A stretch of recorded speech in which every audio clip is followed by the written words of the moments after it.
Jim Breuer, everyone. He's got a new book out called I'm Not High. But I've got a lot of crazy stories about life as a goat boy, a dad, and a spiritual warrior. That's a long fucking title, Jim. Dude, the name was really hard to maneuver. I like the part I'm not high. I like the I'm not high. And originally I was going to say I'm not high, but I just looked that way. And then the manager, I mean, everyone, they wanted to push the family thing. Yeah. And so and it's in we all agreed on this. It's in bookstores today, right? Yeah, it's weird. I don't know. That's so cool. Nice. Right. It's weird. Nice. We've been very close. It's weird. Many times to writing a book. But why don't you guys write about? Because there's stories that will burn bridges and what bridges? How could you burn more bridges? Yeah, well, exactly. There's only a couple left. Your and we would nickname burn is the flamethrower kid. I know.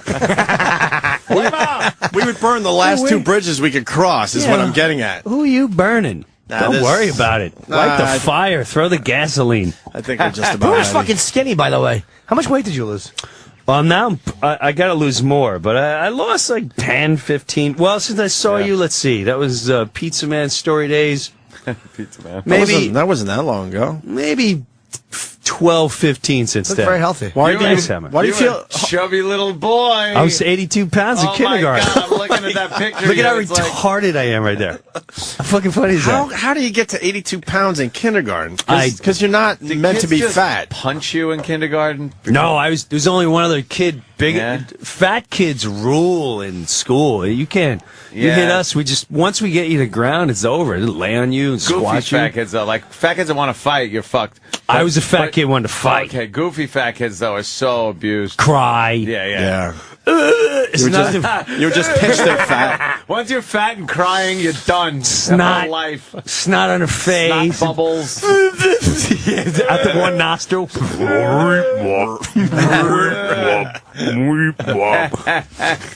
What? That's funny. And they got bad haircuts. Little fat kid. But you fought back then. Okay. No, I was because on my street I was the king of the block. Yeah. So when I went to school, I kind of had the same mentality, and so I didn't play around. I played the wacko. Yeah. You know, if they start a fight, like, you want fucking, I start kicking the wall. I'm Godzilla. I'm Godzilla. I'm King Kong. I got electricity. You're like, what a maniac. But how did you get to 82 pounds in kindergarten? Because no one in your family's fat. You're not supposed to be fat, obviously. I had a babysitter who was Italian. So my mom would drop me off at 7 in the morning and then pick me up at 4. And I swear to God. I thought it was Pavarotti. Yeah, I swear to God, I think I ate. She's fat. Boo. I think I ate hamburgers and french fries every single day. And as soon as I came back from school, she'd give me ice cream to shut me up because I was hyper. Wow. So and then I'd watch Freddie Prinze. What was that show? Chico and the Man. Chico and the Man. I used to watch Make Me Laugh. Make Me Laugh with Howie Mandel. That's right. That was on during the day. Bobby Van was the host of Make Me Laugh. And wound up getting a brain tumor and dying. And Hawaii 5. Wait, no, not Hawaii. Who's the Hawaiian guy? Had a show. Don Ho. Don Ho had a show? Right? Remember? Rhymes. Yeah, I remember Don Ho. Something like that. What's her name? Ukulele. That's right. Chicking. So then I go home and my mom like, eat dinner? Like, no. And meanwhile, I already had a meal and ice cream. So I know if I had another meal, I get more ice cream. Dude, I used to have to go to the nurse's office. That was embarrassing. Why? Because the nurse would come. I was 82 pounds in kindergarten. Wow. And I broke 100 in second grade. So that's crazy. So the only thing going for me was Sally Ann Costello was fatter. And Noel Garzon. So once they start hitting on me, like, well, Noel's 120. But the nurse would come, and she's like, James Breuer, Noel Garzon, and Sally Costello, come with me. And we come out, and they were like, what'd you eat today? I'm like, nothing. I had cereal. Yeah, I was packing, whatchamacallits, and Babe Ruth. I wasn't fessing up to this nurse pig. So I guess, how long were you fat till? I think I was fat ant till I want to say 14 when I discovered girls. Yeah, and like, this ain't gonna happen. This ain't working. Yeah, I got myself some roller skates and we played roller hockey every day. And there were twins on our street. Yeah. When I said twins, I mean twins. Twins right across the street, and they had a pool. So the first couple times everyone go in the pool, I realized I was way out of order. You can't be peeling that shirt off and looking all cool. Funny. Right. I'd make the big loud noise off the side, like, when I kick off the side above ground. So I realized, oh man, I gotta tighten up here. Yeah. A little bit. But So that's that's the twins. That's when it happened. I got rid of my tits. No. Now, Jim. Got rid of your tits and got to grab onto someone else's. That's right. Very nice. That's right. I read this book in 2 days. I loved it. Damn. So I don't know I don't know where you want to go with this, because I mean, there's a lot of great stories in there. I don't care. So, well, I told these guys that you were supposed to be aborted. Yes. That's Funny, which comics loved. They're like, you're supposed to be aborted. I think you were. Doesn't that mean you might be born retarded? Which obviously you still are. What I like about the story, though, I'm sure there's a lot of people that were supposed to be aborted, but they don't know about it. Your mom openly talked about it. She tells me. She told you and everyone that would listen that you were supposed to be aborted. I said, this is when I get my mom. She must have been wasted all the time. She would go, I went to the doctor, and I said, I have terrible gas. And he said, you're not pregnant. And then 5 months later, I was dancing with your 5 months. She had no idea. How do you not know you're pregnant? And she said, I felt a kick while I was dancing with your father. And I went, oh, that's not gas.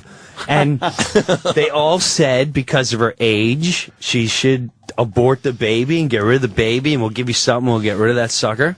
And as my mom said, something told me to have this child.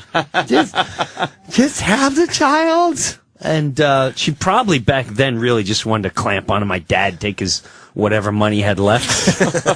But another obligation. And she obviously was partying and stuff because she didn't know she was pregnant. No, most girls will slow down the partying a little bit because they're like, oh shit. My dad was her fourth husband.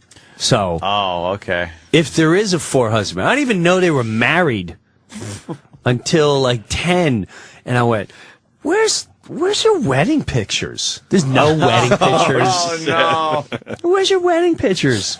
And then one day they were watching TV and they're like, oh, that's the guy who married us. And I walked in and they're like, Judge so-and-so of Valley Stream, Long Island today wins an award for, most garbage cleanup.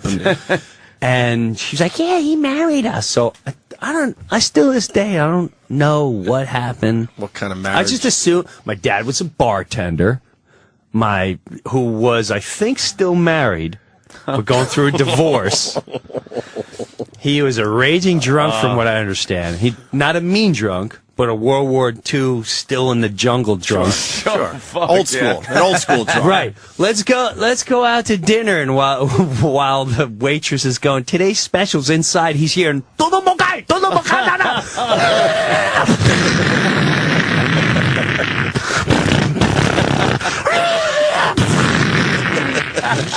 Are you ready to order, sir? Oh, the Budweiser. Budweiser.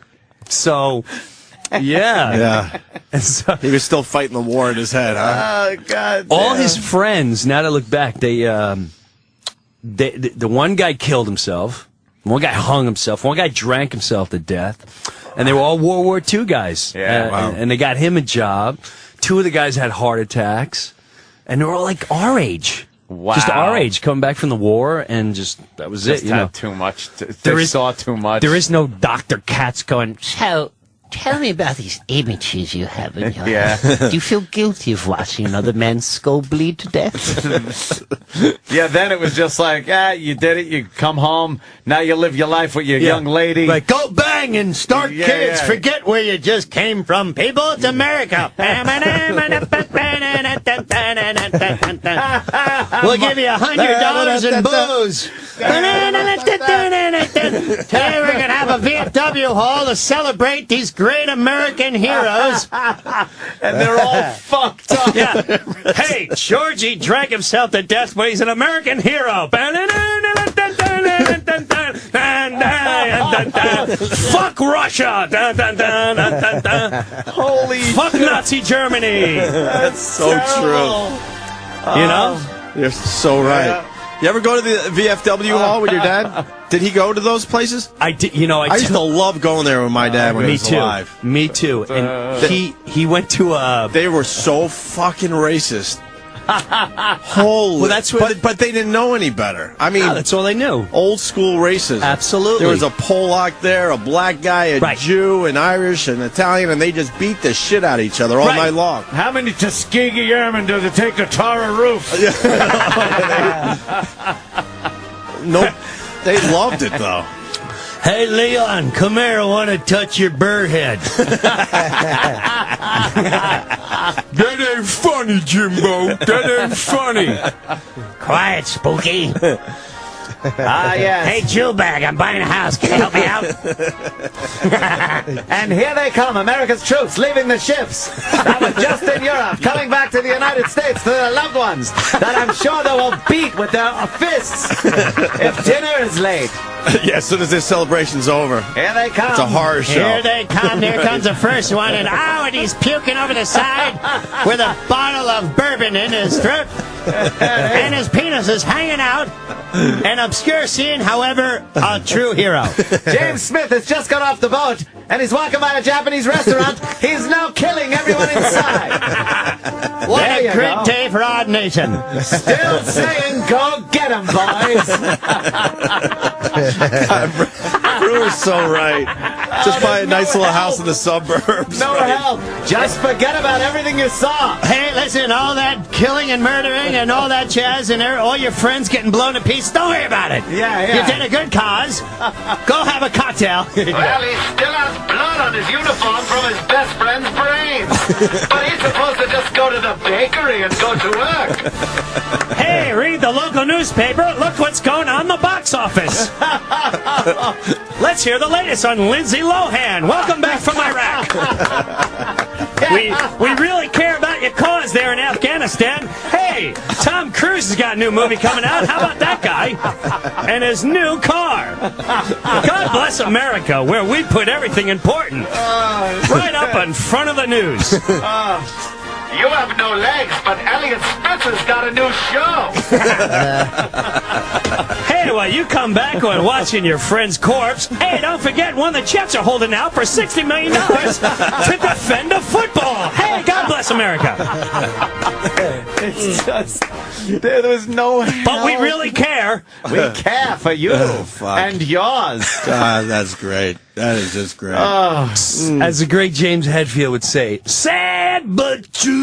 Love that fucking song. Oh, God. Yeah, man. Yeah. That's reality right there. That's heavy reality. Brewer, fat kid, was supposed to be aborted. Yeah. Mom has no problem telling people that. It's pretty cool, you know. It's a great book, Jim. I It think really is a I think great young book. comics will like it. I think, I don't know. I don't know what to expect. I wanted more dad stories, but that sounds like you're setting up for maybe a second book or something. Well, like him crapping himself? Oh, shit. Dude, that's a nightmare. Wait, you don't he's still wanna deal with crapping? that. Listen to this one. I went to, I did like 14 days. I'm in Iowa. I'm in Dubuque, Iowa. We roll up to this gorgeous hotel. Gorgeous hotel. Why are you down there? Playing. I'm performing there. For 14 days? Well, it was like Des Moines, Chicago, all these different Gotcha. things. So The Midwest tour. Yeah, very exciting. So I come, we're at Dubuque, and there's a casino there, beautiful hotel. We get out. As I'm getting out, I'm checking in, and now he's already crapped himself twice. I've already had 2 incidents where I'm dry heaving my balls off. You're just taking him on the road with you to hang out. Yeah, because otherwise he just stares at a wall waiting to die. Right. Oh, fuck.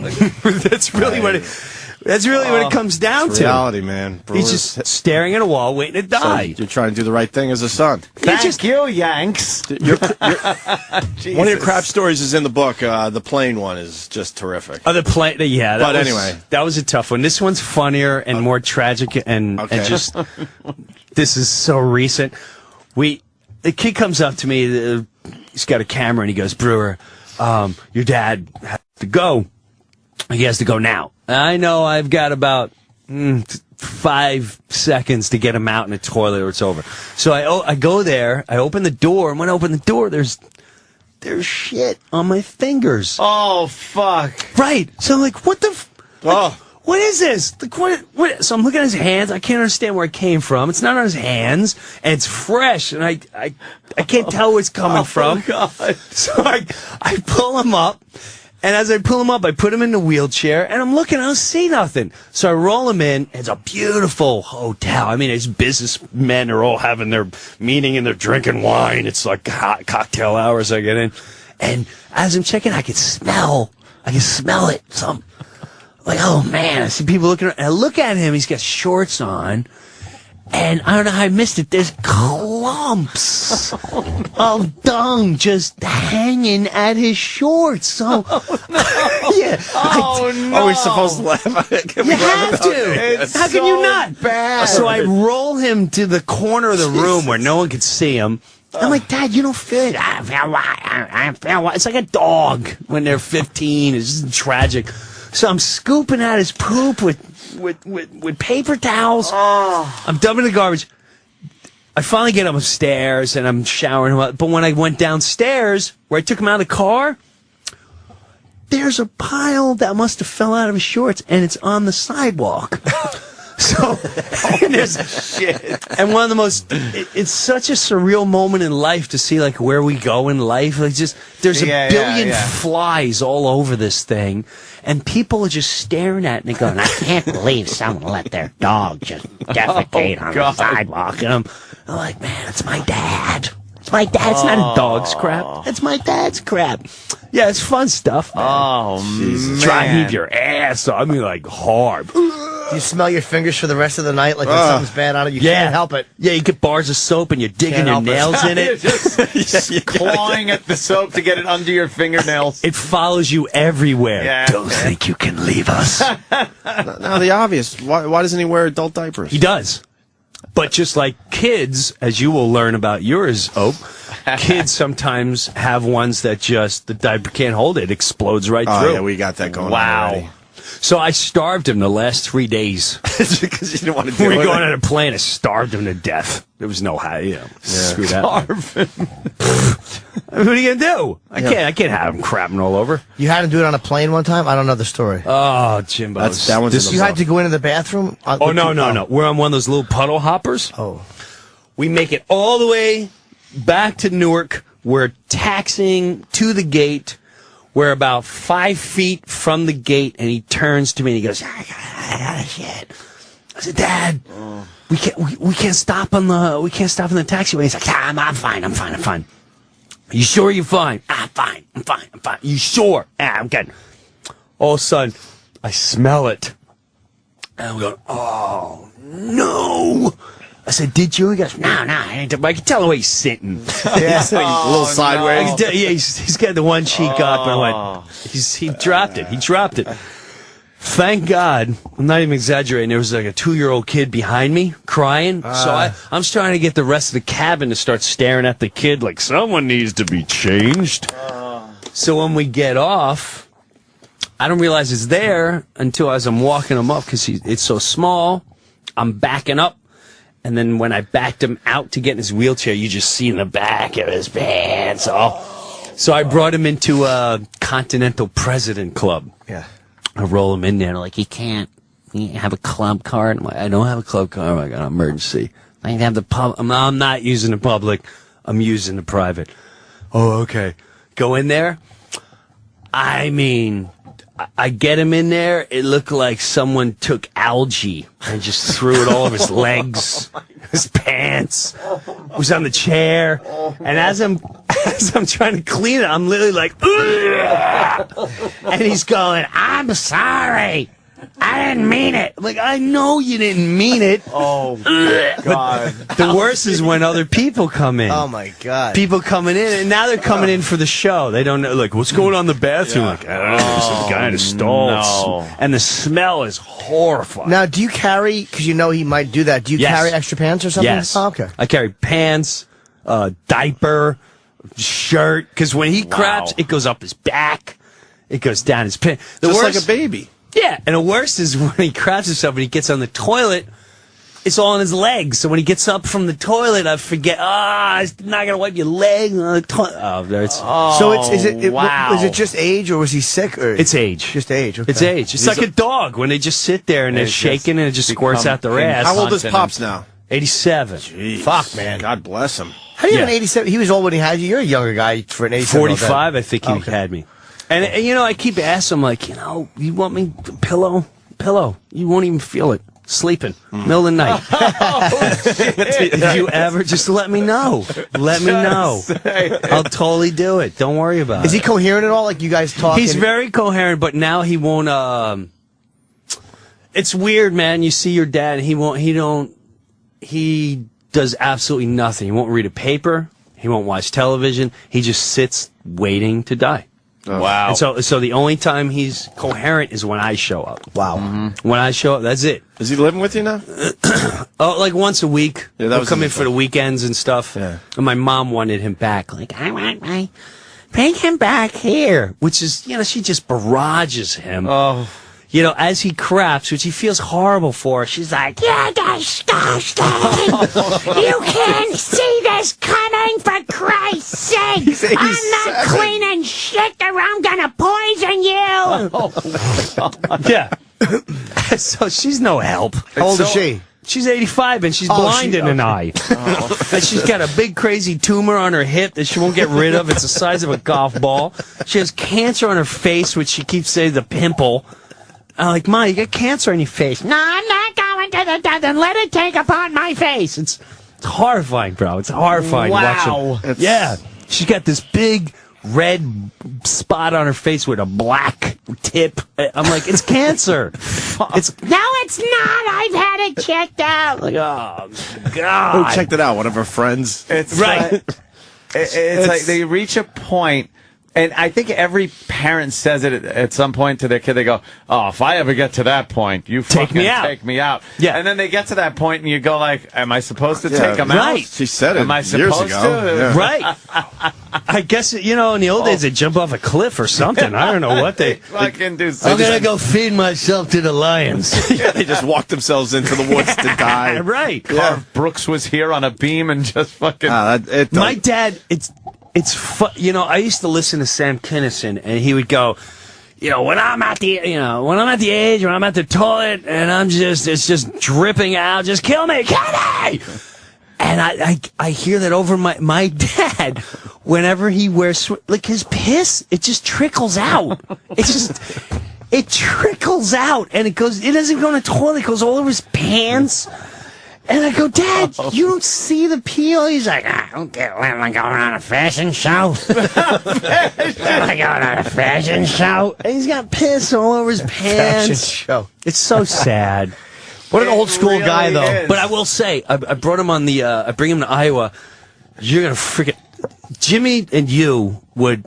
all of you would love him in public because he's beyond shocking, and he knows exactly what he's doing. He does. We go into this Italian restaurant, and this waiter, he tests every waiter that comes up. It comes up, hi, today's are you a fag? No, sir. No, sir, but, I have nothing against him. All right, Chris Scram. Now the guy comes up, and he goes, man, you look like a badass. You used to be in the military. Now he's in World War II. Now these guys are getting dirtier and dirtier. He comes over, you know what the specials is, and he goes, "Yeah, it's my weenie." And you got to look around and make sure no one's hurt him. And now the kid's playing with him. He comes back, and the kid's like, I just checked with the whole staff, and apparently your weenie's not that special. So now he's got a friend. The worst, though, and he says is so freaking... The manager comes over, because now they know who I am and all this jazz. Magic comes over and he brings a dessert tray with some other lady, and he goes, is any of these, these are desserts. He goes, any of them taste like pussy? And I'm like, Dad!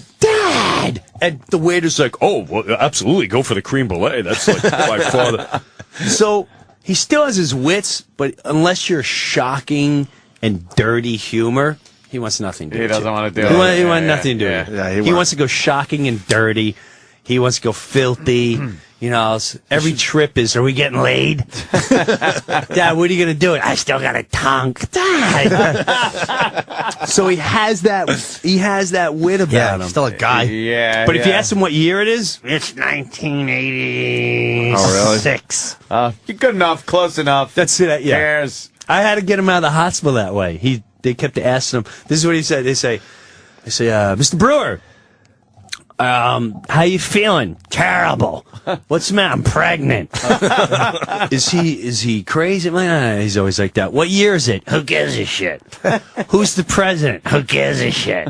All right, we got to keep him in here. I'm like, no, he's fine. No, that's him. That's him. That's exactly Don't worry about it. He's supposed to be. I'm signing him out. Yeah. You know, him in there. Oh, it is what it is. You laugh at it, or Yeah, what are you gonna do? Sit there, and go, oh, this is the worst. What are you gonna do? Yeah, other people can just fucking sit there though, and it's hilarious. Ruins their life too. It's you funny. Just sit there, but Are you embarrassed or do you just embrace it? Because I get so embarrassed about nonsense. I shouldn't. I used Really? to. You used to be embarrassed, and I get embarrassed when he says certain things to. I don't mind for the guys, but it's in front of women. yeah. Like, I get embarrassed when he shits himself. Yeah, it's mortifying.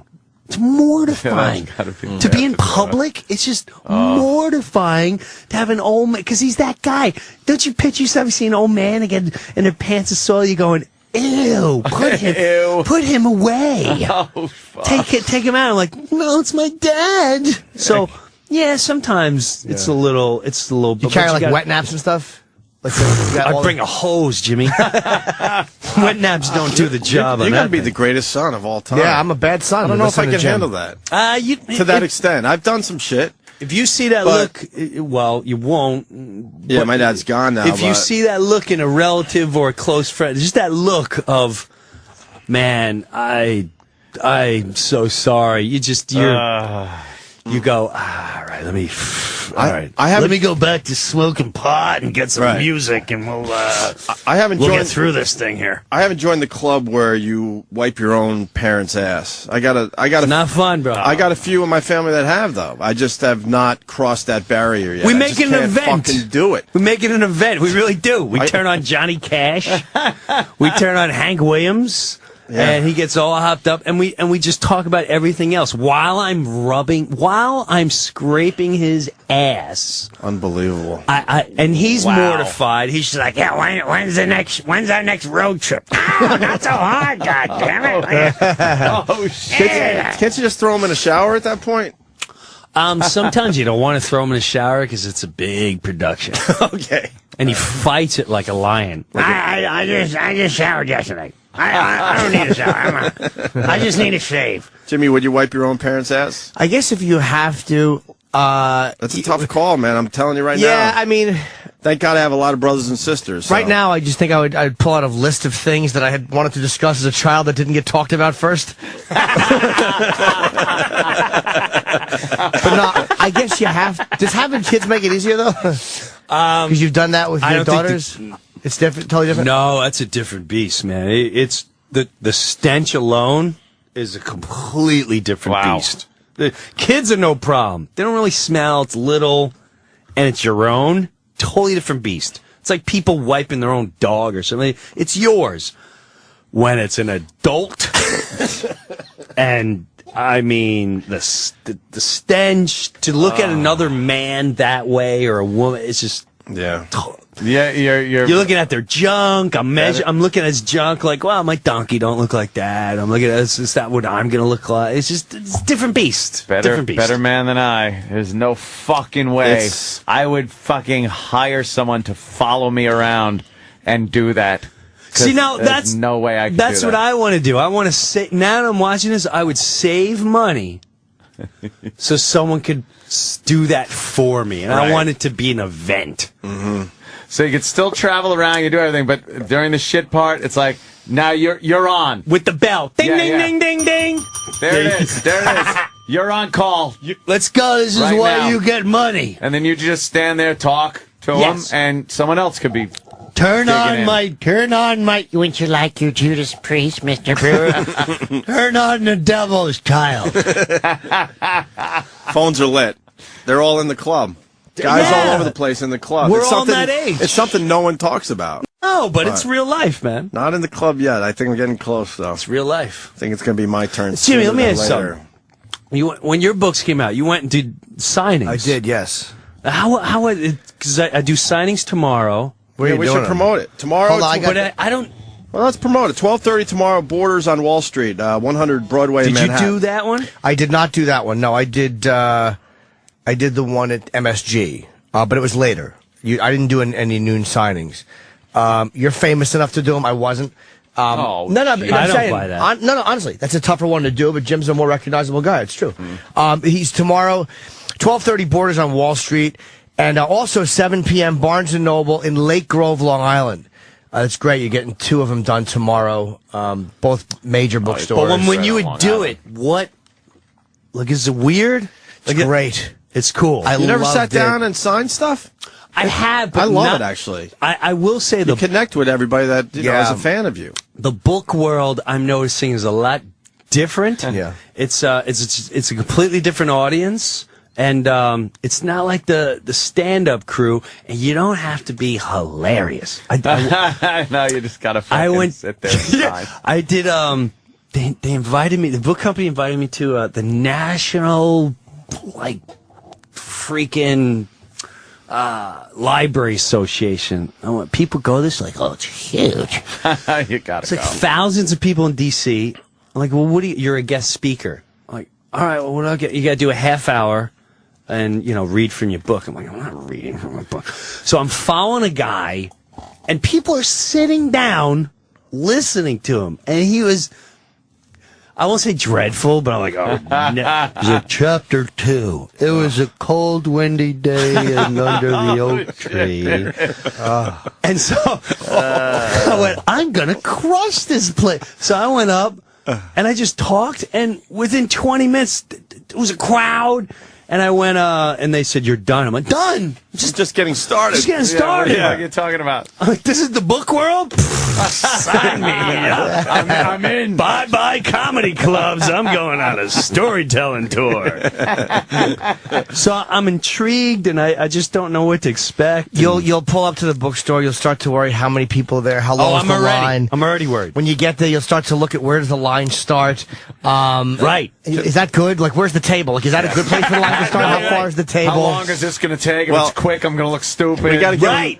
we got to give them the best pointer because it happens to everybody. Oh, yeah, You're yeah. going to have one of these book signings where it's sort of a bust, so you're going to find yourself talking to people a little longer. A little more Yes. than to make sure the Hey, line where you never going? ends. Get back here. I do that with my DVDs. Okay, so you know. At the end of the show, I'm like, I started 1989 and DVDs over here. And When Yeah, we really got to go, Jim, but it was great When we seeing were you. in Boston, we had a CD out that did really well in general, but we did a signing in downtown Boston that was a major fucking flop. Yeah. And we ended up talking to every person that came up for easily 5 minutes to the point where they're like, look, man, I'm a fan, but I got things to do. You guys are needy. Right. Well, we didn't want the line to end because then you're just sitting there with a fucking Sharpie in your hand looking like a dork. Waiting people for someone to come I went in. to the book signing. It was really sad.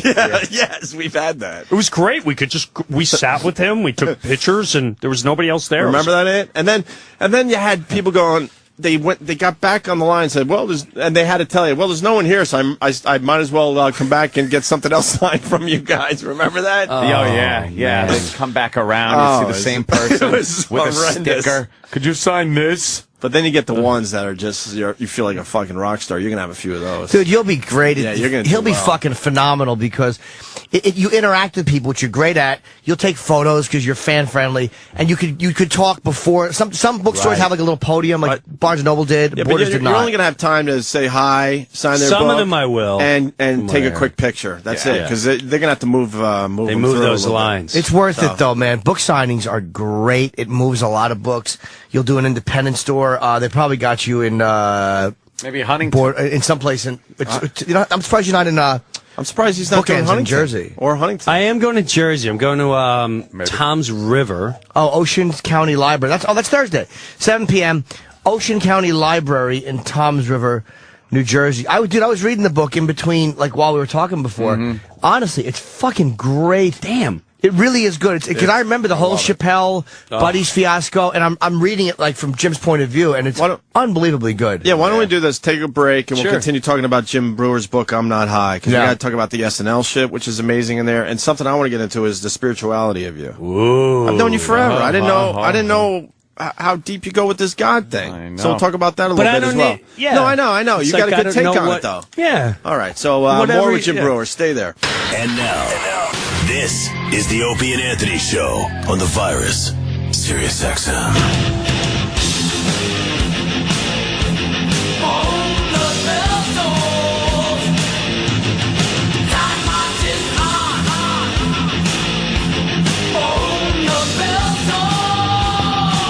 My first Metallica song. This was the one? This was the one that brought me in. I don't know that. This is the first one. My friend Phil said, "Listen to this." And you're like, oh, this is good shit. Yeah, and that's what happened. Now, you're a hardcore Metallica fan. Yeah. Where are you at with the Black Album? Because a lot of hardcore fans Black Album? As in Sad But True and all that? Yeah. Unforgiven and Wherever I May Roam. I think Sad But True is one of the greatest songs ever put out. Fuck right? Yeah. Wherever I May Roam is song right, too. right Wherever I behind May that, Roam too. is one of the best lyrics for road. I love where I'll redefine anywhere. Some people are just like, the Black Album, that's when they sold out, man! Sold out, man! Well, that's a great album. It's a great album. It's an amazing album. I love the last song, Struggle Within, which got no airplay. That's one of my favorite songs. Struggle Within. Struggle.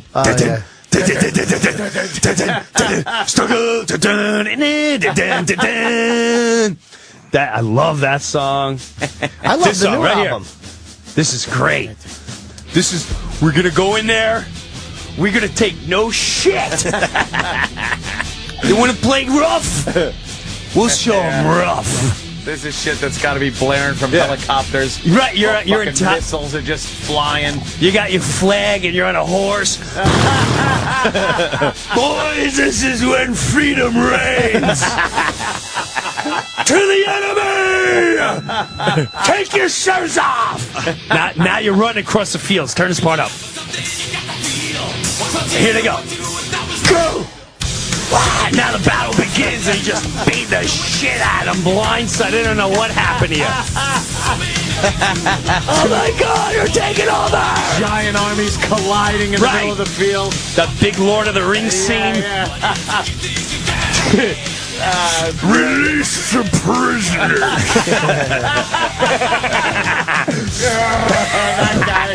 That was the best scene ever. Release the prisoners. And he starts tossing their heads. Yeah, that guy's fucked up. That guy's fucked up now. His eyes all droopy. Release the prisoner. Fucking Metallica. Oh, nice. Yeah. So what are those guys up to? You know what I love? I think they're torn. They're all in Europe and there and this and that. I like. You got a Lars story in the book. You never heard that story? That one I didn't hear before. No. You never heard the knapsack story? Nope. The knapsack. Are you kidding me? You want to tell it on the show? It's up to you. This is hilarious. Lars. First of all, Lars is the most intense. Like, you want to define a rock star? It's Lars. Lars has got, he's just, his intent, you see where the intensity comes from. He's got that intensity. Dude, I'm ready to take over the world right now. I've had these conversations where he's like, where it would just be me and him. He's like, me and fucking you right now. We'll take over. Let's fucking do it. We'll start the revolution right here. And he gets me hopped up. This was years ago. You know what? My wife was pregnant. All right. So you can understand it. Oh, she's pregnant. And I'm going through that whole little fluffy babies on the way stage. Mm-hmm. And Lars gives a call. God, this is like 98, something like that, 99 maybe. And he goes, dude, what are you doing this tonight? And I said, I'm playing down the village. Let's fucking hang out, and I'm going to meet up with some friends. It's going to be great. And so we go down. We go to the cellar. He watches me at the cellar. We then go downstairs to the bar at the bottom of the Comedy Cellar. Boston, you mean? I mean Boston. Boston. We go up, I do a spot at Boston, and then we go to the bar downstairs. And when we're downstairs, now, on the way over, we cabbed it, and some kid from NYU left his knapsack with all his books and notebooks, and I felt awful for them. All my nieces and nephews are in college. I know how much they spend on these books and all that. So, you know what? I'll be a nice guy. How cool will this be? Guy from Saturday Night Live is going to send him back his books. Well, this is a thorn in Lorne's, in Lars's ass from the minute I get it. From the minute I get it, he's like, dude, what are you doing with the fucking nap? Get rid of the fucking knapsack. It's ridiculous. You look like a fag walking around with this fucking knapsack. So I'm walking around with this thing. I said, I'm going to give it back. Why does the knapsack bother you? It's fucking stupid. Fuck that guy. He's irresponsible. Fuck him. It'll teach him a lesson. So we're now downstairs. Now, you know, I'm like, what a great guy, hero. I've hung out with him a couple times. Well, it's the first time I really partied out in public with him. And this kid comes up. He obviously knows who Lars is, and he's walking. He's like, dude, can I have a cigarette? Can I bum a cigarette off you? That's his approach to the hot chick. Hey, can I bum a cigarette off you, Mr. Rockstar? Lars turns around, and he goes, dude, did it ever fucking occur to you that sometime tonight before your evening started, you would fucking be engaging in cigarettes? No, I work hard for these fucking cigarettes. And I'm going, and the kid's looking at him like, are you, like, what's your problem, man? What's your problem? So I'm like, Lars, it's cool. He's like, dude, it's not cool. Don't fucking go buy your own cigarettes. Well, whoa, Jesus, that's intense. This is not what I intended. I've never seen that reaction from someone asking for a cigarette. So, I mean, he must get it all the time or whatever. So, yeah. I said, let's get out of here. Because now this kid's with like 8 friends, and they went from Metallica rocks to, dude, we'll take you. We'll take you, you little punk. And then that fag with the knapsack, we'll take him too. So we leave. We do a shot or whatever, and we leave out in the street. He tears the knapsack off my back. I said, what are you doing? He tosses it across the street, hits some chick in the leg, and it opens up, and the bags go all over. And he's walking down the village going like this. There's your fucking knapsack, huh? Huh? What's wrong with Are we hanging? Fuck the knapsack, huh? Huh? So we start heading towards 6th Avenue. And we get 6th Avenue, and there's a busy road on a Saturday night. And it's, you know, it's like 1 in the morning, whatever, and cars are, he doesn't wait for the green light. He starts crossing the street, and cars are, they're screeching, and they pull in front of me. He starts banging their hood. What the fuck, huh? You fucking want to hang out, huh? Get out of the fucking car, huh? I'm like, Lars, what are you doing? Chill out. And he keeps getting in my face, go, we hanging or what? So now he, like a rock star, he's walking over parked cars, like stepping on the trunk, walking over the tops and the hoods, and then hopping off like this is it. I went, I don't know if I could live up to this. I talk a great game, but I don't know if I can live up to this status. It's a whole nother story, This is a whole different beast. I can't.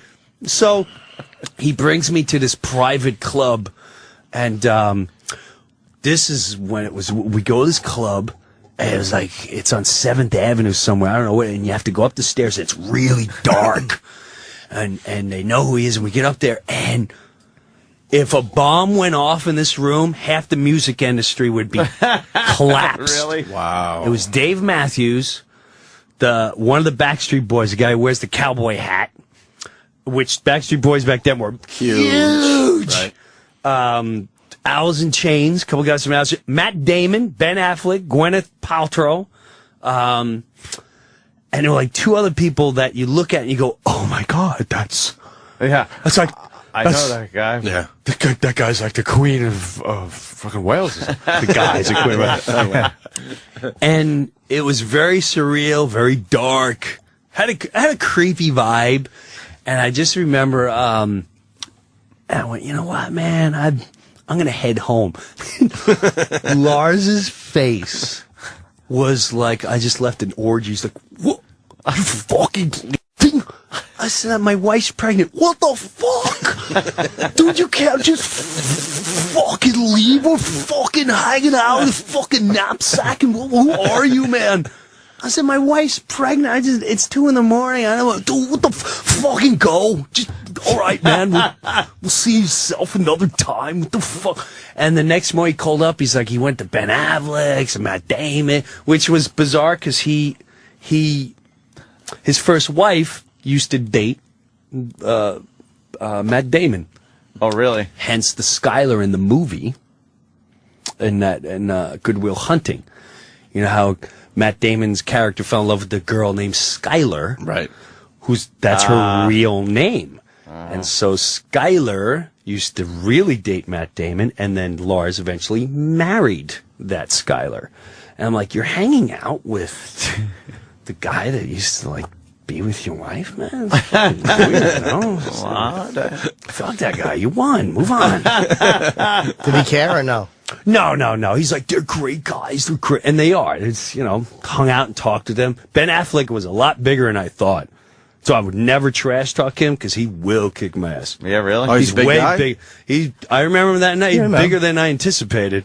I'm like, I would never say anything about this guy. Right. And they're like Boston. Like, I wouldn't play around. They got Boston in their souls, Yeah, right? and they were very, very cool. But yeah, that was my big night hanging out with. And I had other nights with him, but never this. I was going to ask you if he ever called you again after that experience. Never really called for years after that. Until I played. Fuck that. Until I played San Francisco and he came. We went to the house and hung out. You were a pussy. I was pussy. You pussied out. I pussied out. You couldn't keep up with him. I pussied You out. should have walked down the parked cars. You should have fucking booted that knapsack right from the start. Punch a few cabbies in the face. Yeah, like everything. Something. It's so out of I He was looking for something. I from couldn't you. go there. I couldn't go there. You were friends with him before Hetfield, though, right? Yes.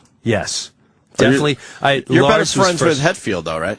Yeah, he's more my level, more my speed. Yeah. Dogs, cats, family. Yeah. Yeah. At the end of the night, he's More just stuff to sitting relate down, to. like, I'm going to go play with the dog. Yeah, me too. I'll stick around. Play with the dog. Yeah. You watch Simpsons? Yeah, I watch Simpsons. You watch Simpsons? Yeah, listen, I watch Simpsons. Right, just easy stuff. Right. I'm not going to be walking into clubs at 4 in the morning. Dude, what the fuck, huh? Doing shots Fucking and yelling at people that knapsack. want cigarettes. That's awesome. You introduced me to those guys in '97 because they date every autograph they sign. They just put their first name in the date. Lars 97, James 97. Was it Garden? SNL.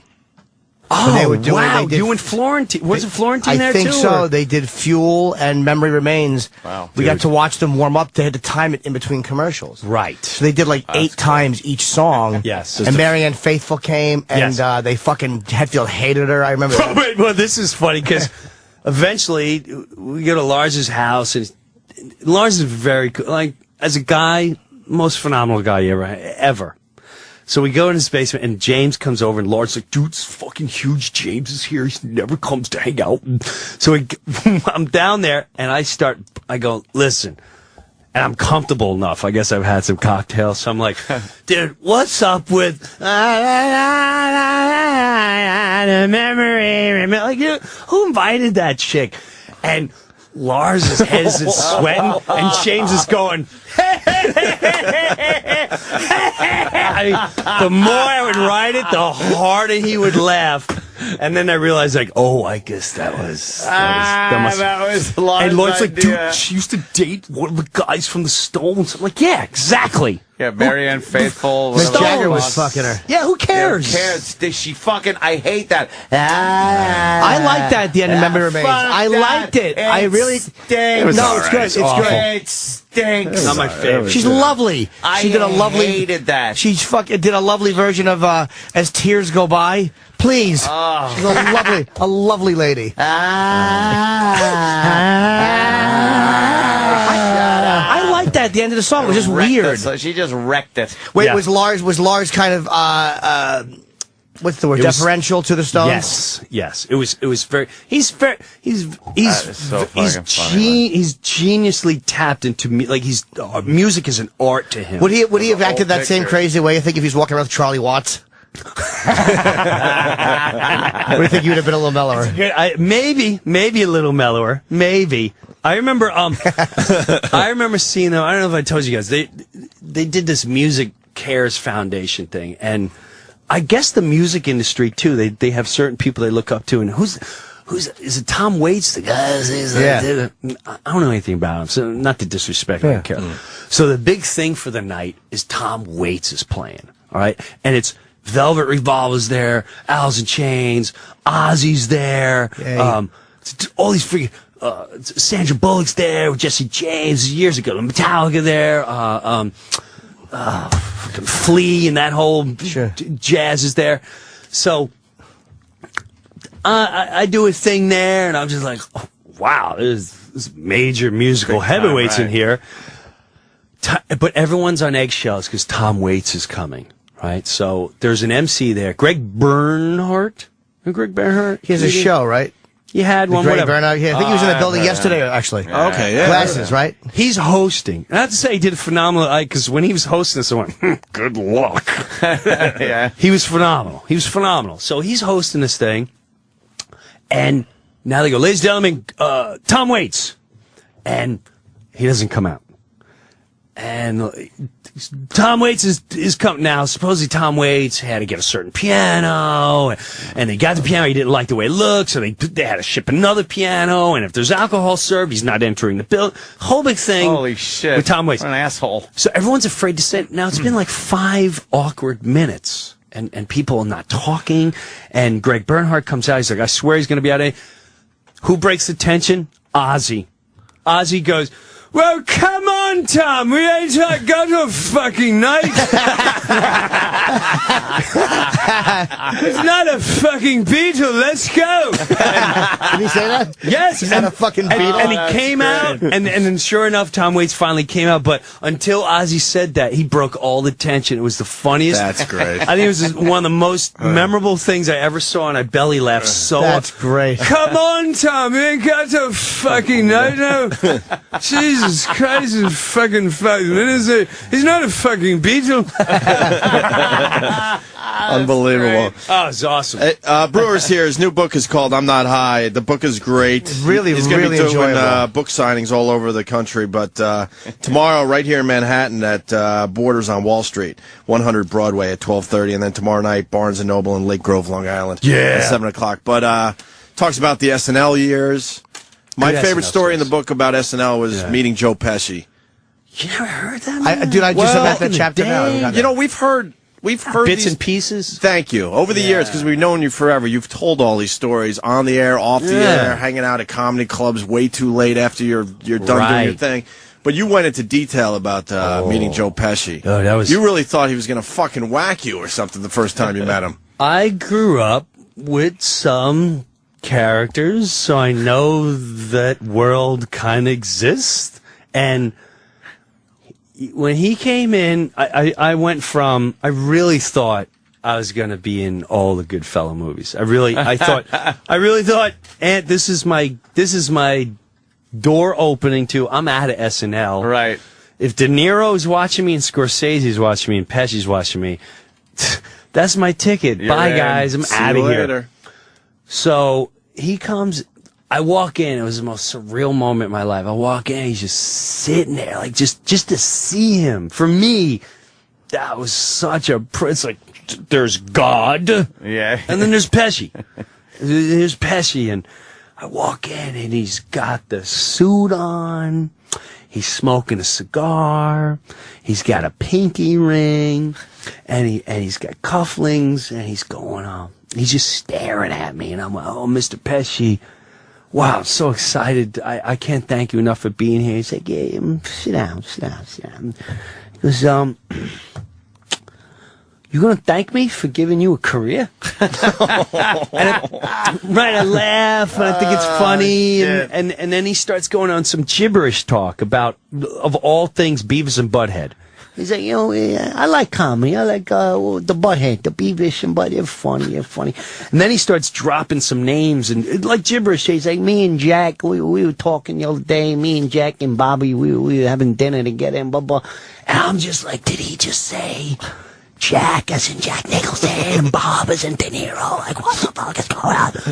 And then he got dead serious. And he goes, are you Italian?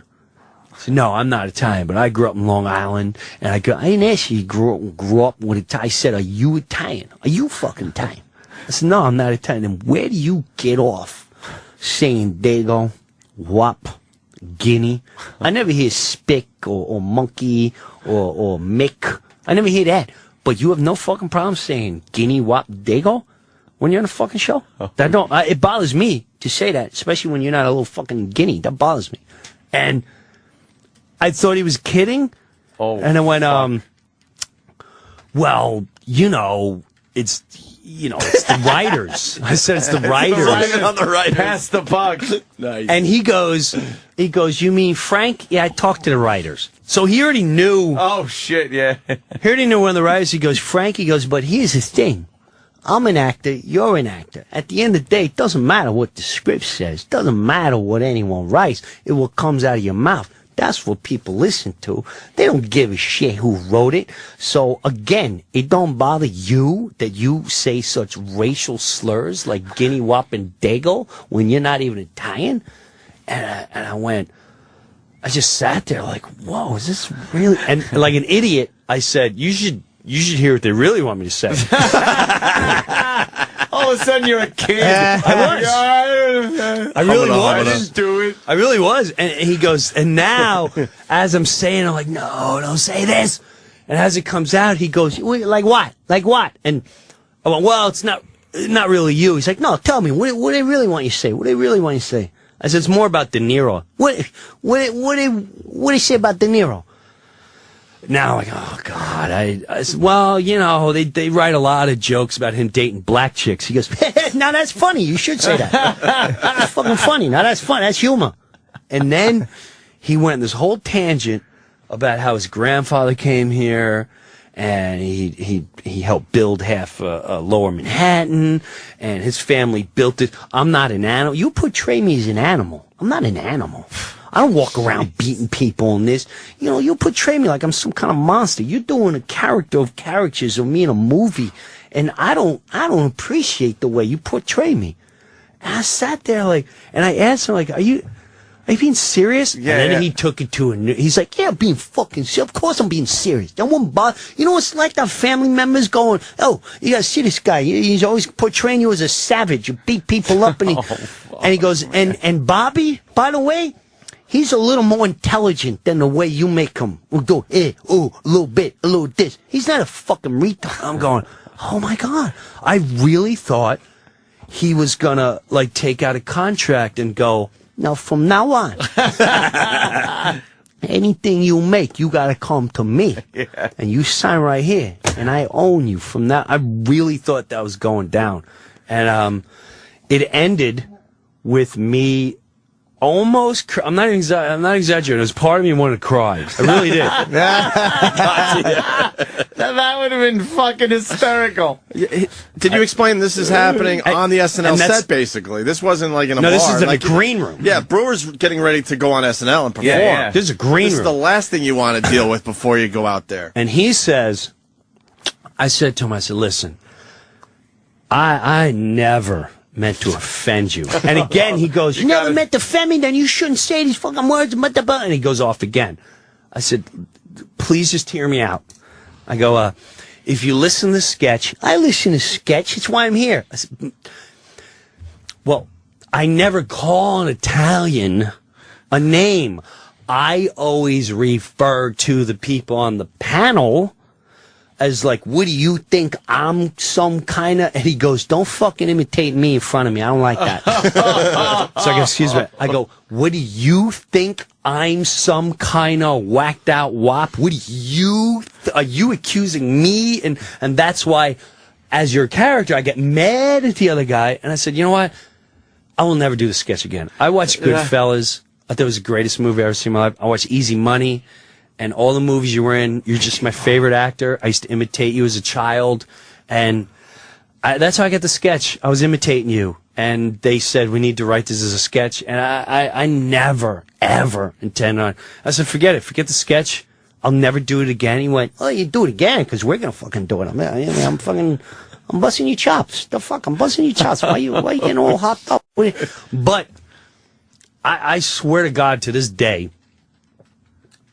I think he was dead serious. Really? Yeah, because years later I saw Bruno Kirby, and I'm telling you, man, all those guys say that. I'm telling you, the way they shake your hand and everything. Yeah. And Bruno Kirby, this is what he said to me. It freaked me out. He goes, "So I heard you met Joe." I said, "Yeah." He goes, "How did that go?" How did that go? Yeah, you know what? He scared me, and he just kind of smiled, and then he asked me, which is another freaky story I don't want to get into because I'm just scared to death about it. Holy shit! He goes, "You like doing movies like this?" I went, "Yeah." He goes, "I think you'll be doing more movies like this." But it was that's a whole different subject. Wow, that is And we'll spend weird, another whole man. freaking day doing this, but I'm afraid I'll get whacked. I don't even want to talk about it. I don't even want to talk about it. But, intense. dude, and then it ended by him going, which Jimmy would freaking love. He goes, now listen, Jim. He started calling me Jimmy and Jimbo, which I instantly was like, oh, God, thank God this is over. He's going, Jimbo, here's what we're doing. Here's how it goes down. You tell me how to do the sketch. And then I tell Bobby. Bobby ain't doing no dress rehearsal bullshit. He goes, they tell us we got to hear for dress. We ain't doing no dress rehearsal bullshit. Bobby don't do that. So I tell Bobby, we'll come on, we do. You don't have a problem with that, right? We're like, no problem. As soon as they left, I ran to Lorne. I'm like, Lorne, is that not doing it? And that's when I realized how powerful Lorne was. Because I said, he's not coming. And Lorne just calmly drinking his soda. He's like, he'll be here. I went, I'm telling you, he said De Niro. He said, De Niro will be here for the dress. And he held out all the way until the sketch started. When the sketch started, I looked over. De Niro was not there, and they said De Niro's not showing up because he just found out the show was live. That's how cool he was back then. Never did TV ever. This is his first TV appearance ever. So... he found out the show was live. I'm not doing it. No. I don't do live. I don't do live. I'm not doing live. So they dressed up Daryl Hammond as a fake De Niro to walk out with Pesci, which was so stupid. So they were going to have a real Pesci, fake De Niro, talking to me, the fake Pesci, and Colin Quinn as a fake De Niro. Yeah. And when the sketch started, I looked over to Daryl. I went, Daryl, please tell me he's here. And he went, I'm sorry, he's not here.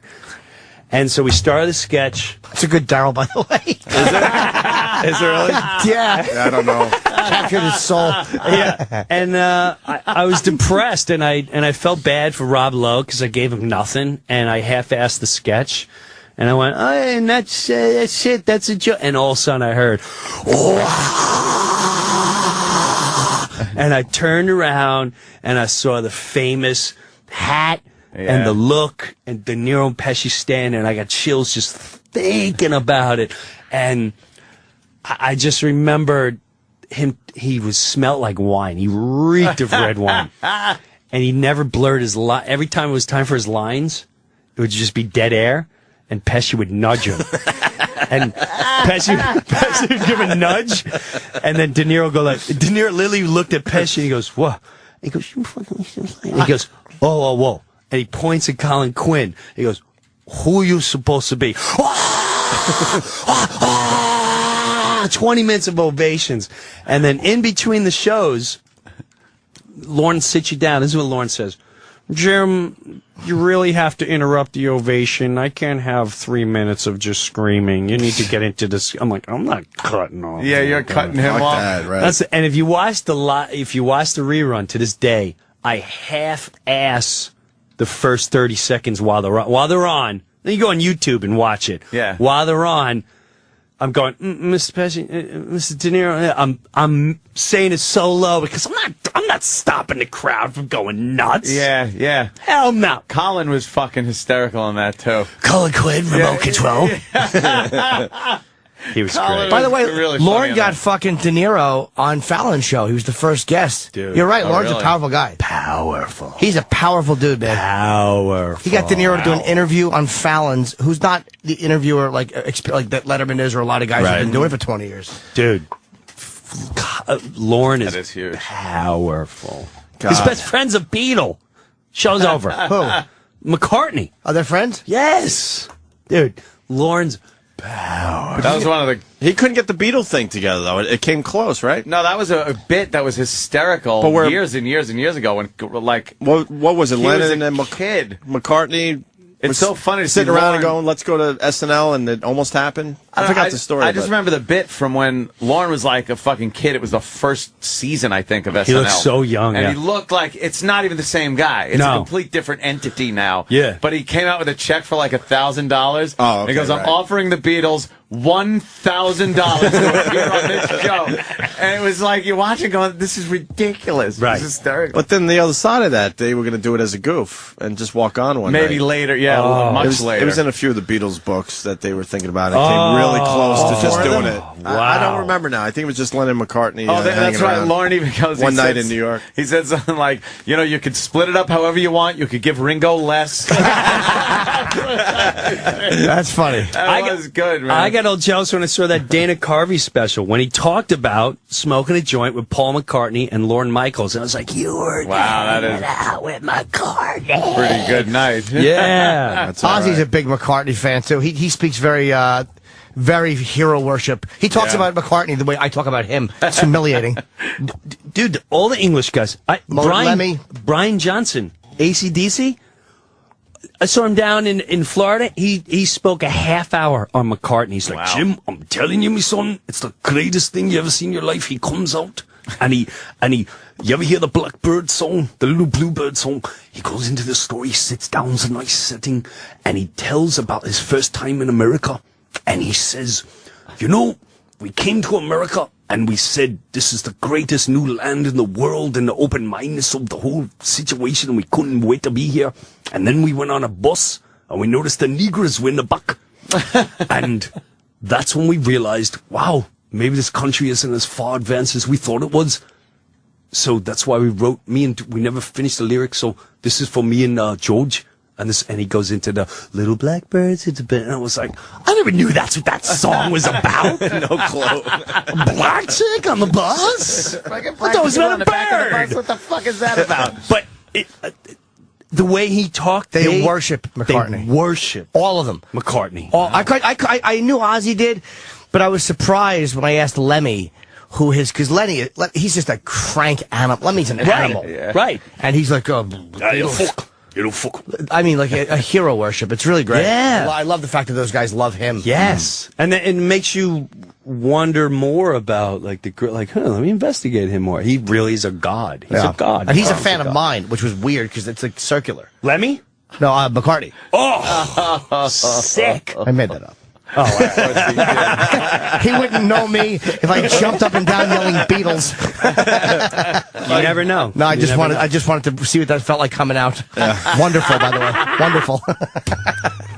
A lot of SNL stories in the book, Breuer. Yeah. I like your Chris Farley stuff. I like that, you're talking about hanging out with Tracy Morgan and the crazy fucking times you guys got into. Tracy's with the raping Will. We used to repeatedly rape Will. That's right. We used to rape Will Ferrell just to make him break character because he would never. He dressed up as a character for like 2 straight weeks. It was so annoying. It was so annoying because you're like, Will. He's like, I'm not Will. I'm Ron Burgundy. Right. Enough already. All right, well, Ron, can we talk? He's like, I'm busy this week with art. And so this went on for weeks and weeks. And Tracy could never pronounce his name right. He called him Ferrell. Will Ferrell. He'd be like, let's play characters and break Will Ferrell. Let's rape him. And we, so me, Colin Quinn, and Tracy repeatedly fake raped him for hours. We leave him in a dumpster, take his clothes off. And he would never break character. It was so obnoxious. Oh, that's nasty. Will Ferrell. Tracy would be in the doorway as we're fake rape, as we're literally pulling his pants down. Tracy would be in the doorway with an unlit cigarette going, hurry up and save me some of that. How many years were you on? Maniac. Just 3. Oh, that's okay. I thought it was actually less than that. 3. 3 years. And that was just enough. You like Lorne? You guys have a good relationship? I thank God I love Lorne. Always really respected Lorne. And I always Lorne's one of those guys that they're like a hidden prophet. He comes and tells you, and about 3 years later, you go, "Oh shit! Now I understand what he was saying." And he would always go out of his way to give me advice. And even at the end when I said I really wanted to quit because I couldn't stand the head writer there anymore, and he's like, Jim, you're too nice for this industry. You're too nice for the show. It first started off with him going, why don't you take him out to dinner? I'm like, all right, I'll call him and I'll see him to dinner. But, and the guy totally denies. Oh, dude, no, I'm not trying to fire you. No, look, I know you are. Is he still there or no? No, he went off and started writing for Will Ferrell. Will Ferrell. Will Ferrell. He writes for Will Ferrell. I did Colin Quinn show when he did the Monday night live. I did 2 of the 3, and we had to go in and pitch. We had to go into Lorne's office and have those meetings. So I knew who Lorne was, of course. Yeah. But the impact didn't have a big deal on me because I was never an SNL fan. But in hindsight, I realized that was a very nerve-wracking experience. Well, those 2 weeks. As you move on, you realize, wow, this guy is a king. Yeah. He's a king. So be careful. This is when I realized how powerful Lorne Michaels was, too, because whenever I go to Hollywood, try to get a deal, whatever, a lot of times the first question they ask, everything good with you and Lorne? And you're like, well, what's that got to do with this? What's this got to do? They don't want to fuck shit up. He's bigger than everyone thinks he is, man. He's bigger than everyone thinks he is. When was the last time you watched a Saturday Night Live? When De Niro hosted. Really? I was on the road, and I was dying to watch when De Niro hosted. When was that? I want to say it was Fallon was still on, so I want to say it was years ago. So, and De Niro put on the elf. He dressed up as an elf, and he was like this little flaky elf, and I was howling. It was a great episode. And then Freddie Armisen, I graduated high school with. So once in a while, I would see what Freddie's up to. Wait, did you guys know each other in high school? And all that? Did. That's so weird. That's fucking that weird. Is an odd little thing. Yeah. I don't think Freddie. I don't know this for a fact. Freddie was into his own. Freddie had a mohawk before mohawks were cool. So it looked like a lunatic. Yes, Yeah. but he wasn't a lunatic. He was. I can't explain it. His beautiful sister. Yeah. Wow. Older or younger? Younger. I was friends with his sister. Sister was just drop dead beautiful. Freddie, he always made. I don't think he liked me. I don't think he liked my. He was into like his own little crowd, and his crowd was like they were into Dead Kennedys or really obscure bands. A little too hip for you? Yeah, I think so. Yeah. To this day, I'm more sure. Straightforward rock guy. I was a little not bothered, but when he got Saturday Night Live, I was excited. Like, oh wow, a guy from my high school, and I tried everything to get him on radio. I tried everything and every time I talked, he was just very distant and refuses. And I went, all right. He wouldn't come on your radio show? No. Maybe you were an asshole in high school. Maybe he thought you were banging his sister. Yes. Trust me. That goes I back never to high did. school. But maybe that's what he thought. Maybe. No, he would have known. It has to do with high would've school. known. Something happened in high school. I think so. Maybe you banged a chick that he liked. I can assure you I didn't. Because I was dating a girl from a Catholic. So it wasn't even, I never dated anyone from my high school. So we really, maybe it was my Judas Priest denim jacket that bothered him. Yeah, you were probably just one of the. You guys would have a lot to talk about, too. That's That's weird. So much. Really fast, Lane in Jersey, Jim's Lorne, Michael's impression sounds like Dr. Evil. It is. Yeah, well, a lot same of thing. Yeah, well, they've said that character is Lorne Michaels. Yeah, it right? is. Absolutely. Yeah, Mike Myers. Matter of fact, came up with Dr. Evil. Michael Myers has never. We had him on the show once. I have a conspiracy about Michael. Yeah? About him doing the Dr. Evil and all that. Which I could be wrong. But here's my conspiracy. For some reason I think he left and not happy about leaving SNL. And so he wrote that movie because it's as a Saturday Night Live cast member, that movie is all about Saturday Night Live. All about Saturday Night Live. Dr. Evil is Lorne. All the people that have the henchmen, that's all like the head writers and producers. I sat there and belly laughed watching this thing. But he came on like 3 weeks before the movie came out. Because supposedly Lorne doesn't like if you imitate him or whatever.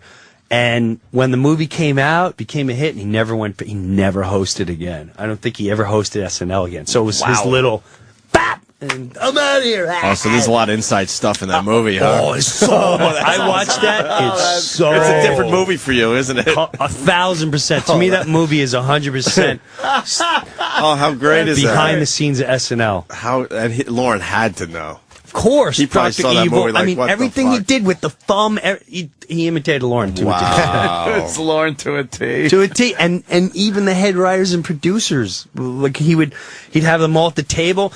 The cast members was the kid. Remember the kid who was like, Dad? That was every cast member. That represented the entire cast of Saturday Night Live. Scott. I'm telling you, Scott, that he represented the cast That's members. the first time I'm hearing that. That's great. Without a doubt. That is fucking funny, man. Before we move on from SNL, just to fucking yeah, I totally believe that. I loved your Chris Farley story in the book. I just loved the fucking book. Yeah, I'm sounding like a fanboy, but but you texted me and you were like, I was texting you as I was reading it. I know, because I needed to know who was certain people in the book. 'Cause you were like, who's this guy? And yeah, who's he that changed guy? the fucking names to protect the innocent. Yes, or protect the guilty. Actually, yeah. I guess what do you have to say about Chris Farley? I mean, you don't have to tell the story in the book, but that was more of a. He was just in a bad fucking place when he came back to SNL. Obviously. Well, yeah, he came back. Host. It was very bad. I was very excited to meet him. Not meet him, but work with him. Right. And everyone talked about him. He's the greatest guy in the world. He's the funniest guy in the world. And I didn't get it until I met him.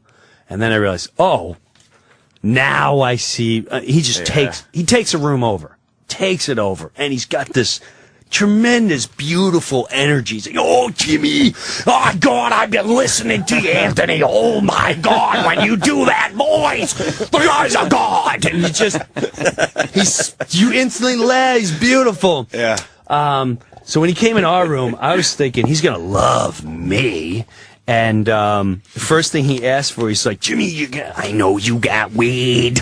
I know you got, where's the weed? And he opened up Tracy's drawer, and there was, juice. And he opened up my drawer, and he found, and back then, I'd have one hitter. So he hits that. But then he goes, after whatever he did, he goes in the office, and he starts freaking. He looked like a crack addict. And after that happened, one of the producers came up to me and Tracy, and they shuts the door, and she's like, what'd you two do? Oh, shit. I didn't don't give me that bullshit. He's talking about you two, your new best friends, and he's going to be hanging out with you all week. Let me tell you something. We have a 24-hour nurse. Chris Rock is here because in case there's a serious problem going on with him. You guys, if he calls you, don't answer. If he has to go out, you're not to go out. This is not funny. It's serious. This is it's bigger than you think. I'm like, okay. And Tracy was like, I'm a grown man. I got children. You call me talking to me like a child? I ain't no child. I got a grown man. I got children. You talking to me like I'm 5 years old? And I'm like, Tracy, it's cool. It's all right. Yeah, don't fucking. Don't worry about it. We're good. Long story. And that week he called, and my wife picked up, and she's like, Farley's on the phone. I don't know how he got my number, but that phone call shook me forever. Because he's on the phone, he's like, Jimmy, we're hanging out, blah, blah, blah. And then all of a sudden, I hear him cup the phone, like walk in the bathroom. He's like, Jimmy, am I funny, man, or am I just a fat, stupid guy? Oh, fuck. I went, no, Chris, you're funny. He's like, be honest. No one's ever on it. Be honest with me, Jimmy. Am I just fat and stupid? Stupid, ain't I stupid? Dude, you're not. And I started going into the story, how everyone talked about him, the hairdressers, the wardrobe, the grips, the camera guys, they loved you. Are you just saying that? Why do they always make me the stupid guy? And I went from, I'm going to be in Black Sheep 2, to now I'm walking him off a ledge. Yeah. And that week was really disturbing because I fell in love with the guy as a performer and as a person. And at the same time, I really looked at the industry as cold and malice because why go through with this when this guy clearly is on the verge of killing himself by accident? Yeah. And why go through the trouble of walking around with a nurse? And Chris Rock is what, like, Chris, you doing? I'm here just in case. Just in case. I'm going to be in the back. And they had Chris Rock. Just in case. Was rehearsing all week. Yes. To step in just in case. Just in case he dies or ODs. That's how bad it was. Fuck. But that really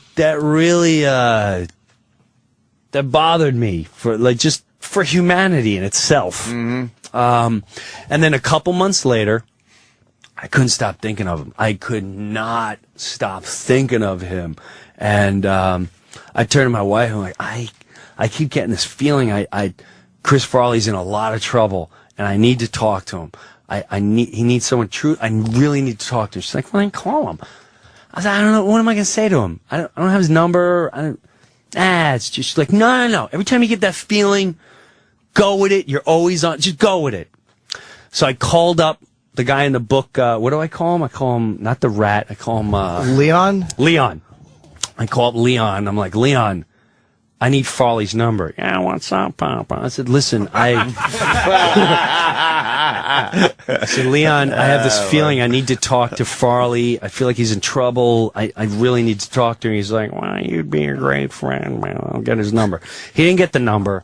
And then, I'm doing shows. And then the following 3 days later, I'm like, Leon, the number. I need his number. Oh, sorry, man. Tomorrow I'm in the office. I'll get it for you. And then he died. Jeez. And not that I would have changed anything, but I just remember the feeling I had was, I had this feeling inside me that was like, I told you to call him. Don't ever ignore that feeling again. This feeling's here for a reason. I'm not saying you would have saved him, but when the feeling's there, it's real. Just go with it. Just go with it. And I procrastinated. I talked myself out. I thought it was weird. That was freaky. So yeah, I was like, I will never ignore that feeling again. That leads to the last thing. And I watched Star Wars 10 straight times. What? Use the Force. That leads to the last thing I want to talk about with Breuer. He's got like 5 minutes left. Okay. Your spirituality. Yeah. I didn't know you were a God guy. Known you for a really long time. Well, I've had bizarre circumstances. I never read a Bible. I've never, not a church guy. Were you baptized and all that? We were talking about that earlier. No, was never baptized. My mom had a whole big thing, the Catholic Church, the Lutheran, it was fights. It's awesome freaking story. Some people might plow right through that stuff. My mom, it's a tremendous freaking story. Yeah. But, I've had times that freak me out. Yeah, my brother, a dumb one, not a dumb one, but when my brother died, some people say it was a dream, some people say whatever, and that's fine. We don't know what it is. The day we buried him, I went to go take a nap, and fucking he completely comes, and it was only about 10 seconds, but he started talking to me, and we started talking, but his mouth wasn't moving. We were just like communicating, and he said, listen, look after my boys. And again, through the communicating, I can tell from his energy something was going to happen with the boys, and there was going to be struggle within seconds, but they were going to be okay. And he went, they'll have their moments, they're going to struggle, but they'll be okay. He was just check in on them once in a while, be around them. Don't worry about mom, she's got you. And don't worry about the rest of the family. And then he was leaving, and I went, whoa, Eddie, what about you? What about you? And he's like, I'm super. And what was more bizarre was, holy shit, 2 weeks before this happened, my mom, my oldest brother, Eddie, who died, his father was killed in World War II and never got to meet him. So he was overseas while my mom was pregnant with his child and had him and blah, blah. My mom had a dream that she's like, if Lefty, she called him Lefty, if Lefty's lying, I swear to God, I'm going to slap him when I die. I said, Mom, what happened? She's like, he came to me, and it was in a tunnel, and it was raining, and he said, it's time for me to be with my son. And when he died, she's like, that bastard came to me and told me he was taking him. Holy shit. Yeah, man. And it was one of those, like, holy shit. Wow. Yeah, that's fucked up. Dude, I got a million foot. Now, on a different level, his sons, now I've had and myself, I put the burden of, I want to make sure that there's, two of the sons weren't talking for a long time. And it was just beyond tragic. These boys were all-American football players, community guys. Father dies. This kid's drugs. This kid's wants drop out. It fucked the family up. Fucked them up. Now, we're in North Carolina, and I'm dying to get the boys together. And before I left, I saw the oldest son, and he's like, my brother, da-da-da-da-da. And I said, well, your dad would hate, dude, it's just, you're going to have a kid, he's going to have a kid, just, you don't know how important it is, just whatever it is, get over it, blah, blah. So I got the other son down in North Carolina. This is fucking weird. The mornings, you would know Ope, you get out and you get the sun coming. He goes on vacation the same place I do, Outer Banks, which fucking rules. I got up before anyone would get up. Yeah. And I'm looking at this fog, and I start praying. I'm praying. Call praying, whatever it is. I went, God,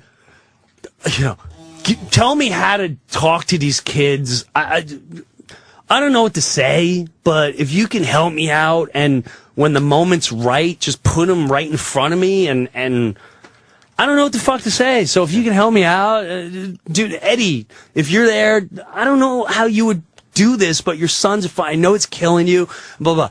I finish, and I turn around, and I'm walking towards the beach, and nobody's on it, and there's a fucking fog near the Virginia fence.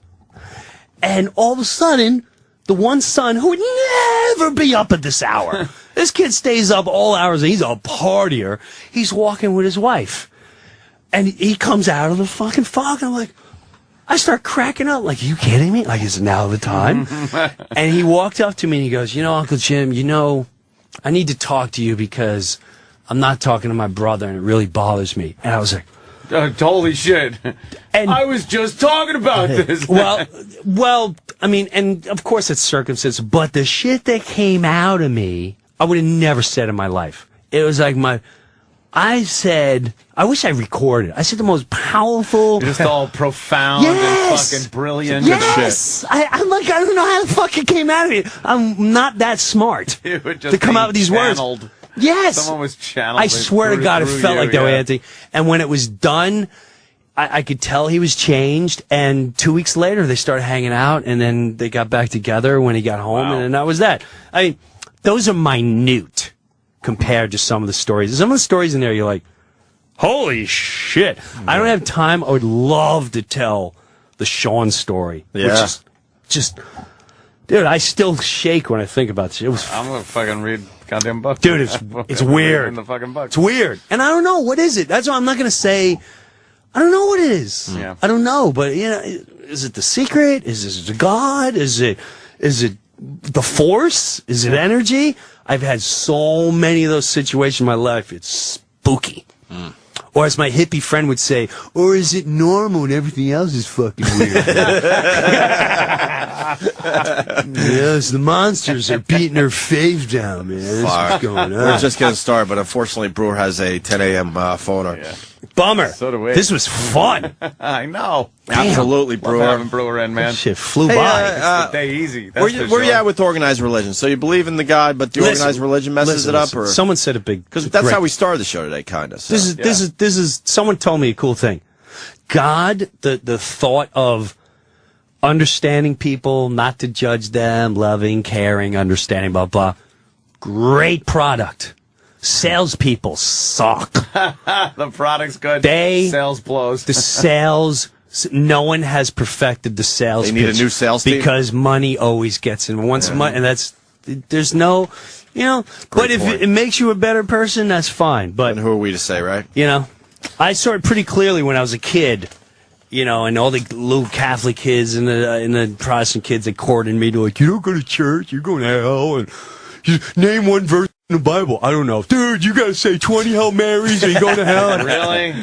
Is that what's important? Yeah, like, what are they teaching you? What are they teaching you? All right, we got to get you out of The here. book is, hold on, I'm Not High. Jim's doing a signing today. I mean, tomorrow. I'm sorry, tomorrow, 12:30, Borders on Wall Street, and 7 p.m., Barnes & Noble in Lake Grove, Long Island. It's fucking great, this book, There's man. a million stories we didn't even get to. Him hanging out with Rudy Giuliani I'm more touched when Jimmy says it. No disrespect. Oh, no to you guys. worries, brother. No, Thank you. But, please, he's a published author. No, comics are very harsh critics. Thank you, buddy. Very harsh critics. All right, Brewer. They're assholes. Thanks. We'll see you soon, buddy. Thanks, man. See you, Jim. The book is in your bookstore right now, Jim Brewer. Yeah, man. I'm Not High. Taking it with me, and I never take the books home. Well, you don't know what to do with them. I know. You hold them upside down like an idiot. Prop up table legs with them. Yeah. What are you promoting, Jimmy? I just have next weekend, next Thursday, Friday, Saturday, I'm at the casino, and Anthony will be up there. Foxwoods. I'm coming up. 14, 15, 16 is Foxwoods, and I'm leaving tomorrow afternoon to go to Leno for Friday. Nice. What are you doing on Leno? I don't know exactly the segment. It airs Tuesday. Look at you. Yeah. Big star. It's all packed up. Jim Norton, a big star. Oh, I'm packing. Believe me, I do it. I'll say It's you packed are. up. I do it. I'm packing. He's packed and ready to go. Yes, he is. Me too. 1 minute. We filled our obligation. No, it's 10 o'clock. Once again, Oh. we fulfilled, We filled our obligation. I'm up 10 a.m. I have a meeting with the accountant. Oh, that should be fun. Yeah. Thank God I made it a little later so I could take a little nap ski beforehand, but Now we need thank yous because now we're going late. that's just always. We just did 30 seconds extra That's radio, true. Sam. That's true. I expect thank you notes from Thank you everybody notes. around this fucking place. Entire staff.